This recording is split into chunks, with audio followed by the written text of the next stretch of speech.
Why buy someone else's old problems? Resale homes often come with outdated appliances, inefficient insulation, and costly hidden repairs. City Ventures offers a better way. Our brand new homes feature modern open floor plans, stylish fixtures, and the peace of mind that comes with a builder's warranty. Everything is fresh, functional, and designed for how you live today. Skip the renovation headaches and move into something perfect. Find your new beginning at cityventures.com. That's cityventures.com.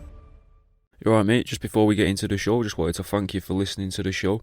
I wanted to remind you that there's a Patreon if you want to, chuck us a couple of quid as a little thank you, or, as a little bit of, make the show better. Here's £3.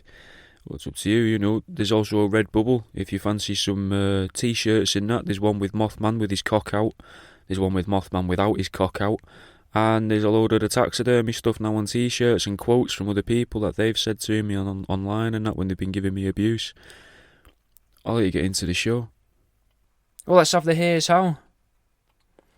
And this week, here's how to help your child get better grades at school. Offer to buy them a hamster if they achieve your desired grade. They'll probably work really hard to achieve the grade, but where do you go from there? To an 8-year-old, there's not much better than a hamster, especially their own hamster, and that's exactly the point. You've got them now by their underformed, short and curlies. Now, instead of offering them something in return for good grades, you tell them that if they don't achieve their desired grade, you'll kill the hamster in front of them. Watch as they work the little butts off. This is good for your child's development because they're going to learn early on about cause and effect and possibly help them come to terms with death earlier than their peers, putting them at a further advantage for later life. If you're a smart parent, you'll have tricked your child into having healthy rewards when they do well, meaning you can threaten to punish them with unhealthy things. This will also help to save money and potentially increase the life of your child. Threaten them with, type 2 diabetes causing chocolate ice cream if the homework doesn't get more than 80% on it, and reward them with half a lettuce when they do particularly well. That's also a saving for you as a parent of about £1.10p, as your average lettuce is about 40p-ish, whilst the tub of ice cream is usually at least £1.50. If you live in a turbulent marriage and regularly beat your wife or children, use it to your advantage. Or, in contrast, if you're the parent that gets beaten, then tell the kid that, if they don't do very well in the tests, that the other parent is going to beat you until the kid bucks their ideas up. It doesn't matter that it's not true, it's just a way to help explain it to the child and make them get better grades. You'll have to always have an excuse in your arsenal, though, for if the kid does do well and still witnesses you getting a beating. Personally, I'd suggest using the other child you've got as the excuse.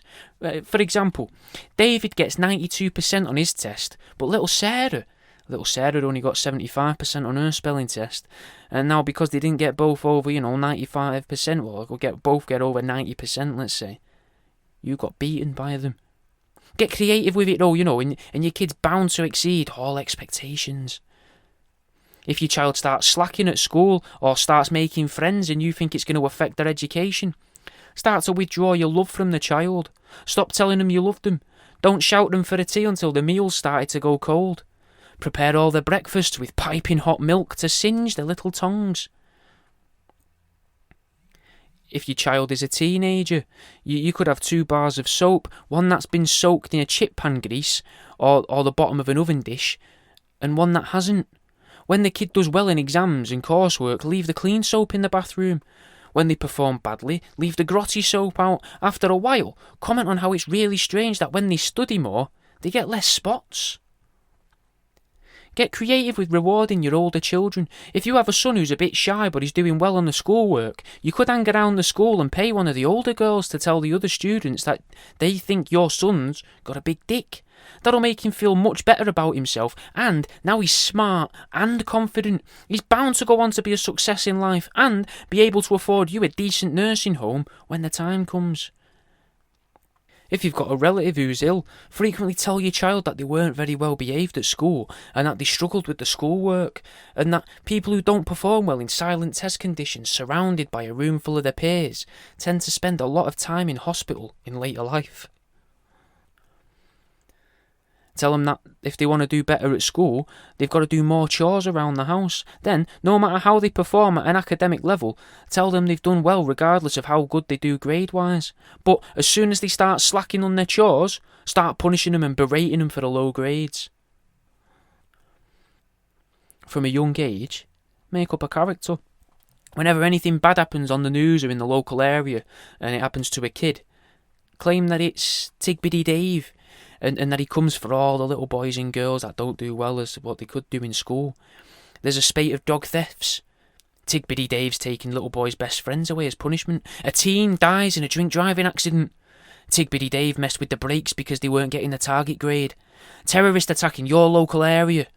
Tigbiddy Dave orchestrated it all because the victim's children were struggling at school. If the child starts underperforming in the classroom, replace the school clothes with ones that are either too small or comically large. Then tell them as soon as they start doing better, the clothes will start to fit them again. Only stupid people can wear clothes that don't fit them. And that's the end of this week's Here's How.